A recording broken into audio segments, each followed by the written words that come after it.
अस्सलाम वालेकुम व्यूअर्स, क्या हाल है? ठीक है, उम्मीद करता हूँ आप ठीक होंगे।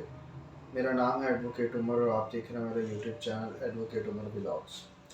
तो नाजरीन, आज का जो हमारा टॉपिक है जो हम डिस्कस करेंगे वो ये है कि अगर कोई बंदा आपके ख़िलाफ़ कोई झूठी एफआईआर करवा दे तो फिर क्या होगा, आप लोगों के पास क्या रेमेडी है। ठीक है, हम बेसिकली जो माशरे में रहते हैं, हमें बतौर मुसलमान तो ऐसा नहीं करना चाहिए, क्योंकि मुसलमान वही है जिसके हाथ से दूसरा मुसलमान जो है ना महफूज है। इसलिए लिहाजा एज अ मुस्लिम हमें तो नहीं ये चाहिए एटलीस्ट कि हम जो है ना किसी बंदे को जानबूझ के परेशान करने की नीयत से, तंग करने की नीयत से तो हम उसके ख़िलाफ़ कोई एफआईआर लॉन्च करवाएं। नाज़रीन, अगर आपके ख़िलाफ़ कोई एफआईआर जो है किसी बंदे ने झूठी करवा दी है, फिर आप क्या करेंगे? अगर आपके खिलाफ किसी बंदे ने झूठी एफआईआर करवा दी है, सबसे पहले आप उसमें प्री अरेस्ट करवाएंगे, ज़मानत कबल अज़ गिरफ़्तारी करवाएंगे, ताकि पुलिस जो है वो आपको अरेस्ट ना कर ले। ठीक है जी। वो करवाने के बाद आपके पास एक रेमेडी अवेलेबल है, क्वैशमेंट ऑफ एफआईआर। ठीक है, ये हाई कोर्ट में आप डेट फाइल कर सकते हैं। आप के ख़िलाफ़ अगर कोई झूठी एफआईआर लॉन्च हो गई तो आप हाई कोर्ट में जा सकते हैं इसकी क्वैशमेंट के लिए। हाई कोर्ट के पास ये इख्तियार है कि अगर हाई कोर्ट उसको समझती है कि ये एफआईआर जो है ये बेबुनियाद है तो वो उसको क्वैश कर देती है। अब ये नहीं है कि अदालत जो है, हाई कोर्ट जो है, वो सारी एफआईआर को ही क्वैश करें, ये ज़रूरी नहीं है, इसकी कुछ ग्राउंड्स होती हैं। अब इसमें एक ये सिचुएशन आ जाती है कि एक चलान होता है, इसको रिपोर्ट कहते हैं, पुलिस रिपोर्ट कहते हैं, 173 की रिपोर्ट कहते हैं। अगर वो आ गई है, अगर आपके केस में अदालत में पुलिस ने 173 की रिपोर्ट सबमिट करवा दी है, तो फिर आप क्वैशमेंट ऑफ एफआईआर के लिए हाई कोर्ट नहीं जा सकते। फिर हाई कोर्ट इसको एंटरटेन नहीं करेगा। अब इसमें होता क्या है अब इसमें होता ये है कि अगर आपके ख़िलाफ़ किसी ने एफआईआर करवा दी है झूठी, और वो पता लग गया कि यार इस बंदे ने झूठी एफआईआर करवाई आपके ख़िलाफ़, तो उसके ख़िलाफ़ section 182 PPC Pakistan penal code के तहत कार्रवाई हो सकती है। जी बिल्कुल, उसके ख़िलाफ़ कार्रवाई हो सकती है, जिसको आम ज़ुबान में कलंदरा भी कहते हैं।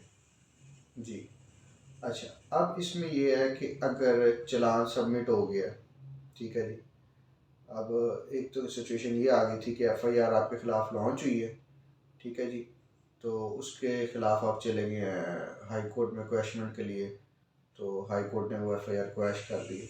अब एक सिचुएशन ये थी कि चालान जो है वो अदालत में सबमिट हो गया 173 की रिपोर्ट, अब हाई कोर्ट में आप क्वैशमेंट की रिट नहीं फाइल कर सकते।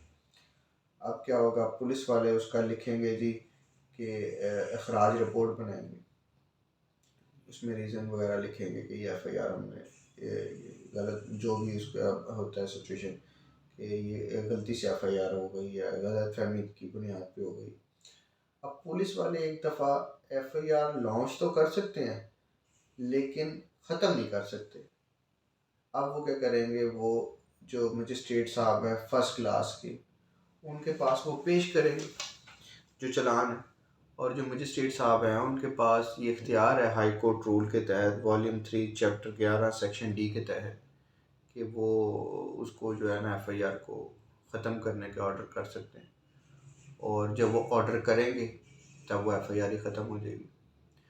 अब आपके ख़िलाफ़ किसी बंदे ने जी अब झूठी एफआईआर करवाई है, ठीक है, तो अब जब झूठी एफआईआर करवा दी है और उसके अंदर वो सेक्शन लग गए, मतलब वो दफ़ात लगा दी हैं, वो ऑफेंस बना दी हैं कि जिसकी सज़ा डेथ है, अगर ऐसा कोई ऑफेंस उसके अंदर एफआईआर के अंदर आ गया, आपके खिलाफ किसी ने झूठी एफआईआर कराई है, उसके अंदर ये ऑफेंस डलवा दी जिसकी सज़ा, जिस जुर्म की सज़ा मौत है, तो फिर उस बंदे को 7 साल तक सज़ा हो सकती है झूठी एफआईआर करवाने की वजह से।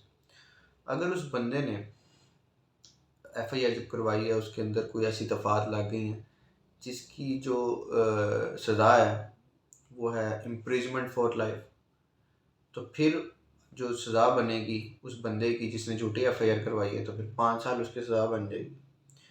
अगर किसी बंदे ने आपके ख़िलाफ़ झूठी FIR करवा दी है, ना उसके अंदर वो जुर्म है सज़ाए मौत का, ना उसके अंदर है लाइफ इम्प्रिजमेंट, फिर अदालत क्या करेगी, फिर उसकी जो मैक्सिमम पनिशमेंट होगी उस ऑफेंस की, उस जुर्म की जो सबसे ज़्यादा सज़ा होगी, उसका चौथा हिस्सा उसको कर देगी अदालत सज़ा, या फाइन उसको कर देगी, या दोनों भी कर सकती है। ये अदालत की डिस्क्रिशन है। 182 की कार्रवाई हो गई है, ठीक है। अब एक बंदा है, उसके खिलाफ उसने किसी के खिलाफ दरख्वास्त दी है, एक बंदा उसने किसी के खिलाफ दरख्वास्त दी है और FIR लॉन्च हो गई है। अब क्या करते हैं जी, पुलिस वालों ने खराज रिपोर्ट बना के पेश कर दी मजिस्ट्रेट साहब के पास। मजिस्ट्रेट साहब ने उसको जो है वो खारिज कर दिया। अब उस बंदे के पास तो कोई रेमेडी नहीं है कि जो FIR उसने लॉन्च की थी किसी बंदे के अगेंस्ट, वो पुलिस वालों ने खराज रिपोर्ट बना के मजिस्ट्रेट साहब के पास पेश की, मजिस्ट्रेट साहब ने उसको ऑर्डर कर दिया, तो वो ख़त्म हो गई। अब 182 की कार्रवाई भी उस बंदे के खिलाफ शुरू हो गई है जिस बंदे ने FIR लॉन्च करवाई थी, लेकिन उसने FIR ठीक लॉन्च करवाई थी, उसका मकसद ठीक था, उसके साथ ज्यादती हुई थी। अब उसके पास कोई फॉर्म नहीं है, ना वो अपील कर सकता है इस ऑर्डर के खिलाफ, ना वो रिवीजन कर सकता है। हाँ जी, वो फिर इसके खिलाफ हाई कोर्ट में रिट फाइल करता है सेक्शन 561A के तहत। फिर अदालत अगर उसको जो है वहाँ से उसको रिलीव देगी, जो रिट वो फाइल करेगी। तो नाज़रीन, इसमें हम ये भी डिस्कस कर रहे थे कि हाई कोर्ट जो है वो उस FIR को क्वैश कर देगी। हाई कोर्ट हर FIR को क्वैश नहीं करेगी।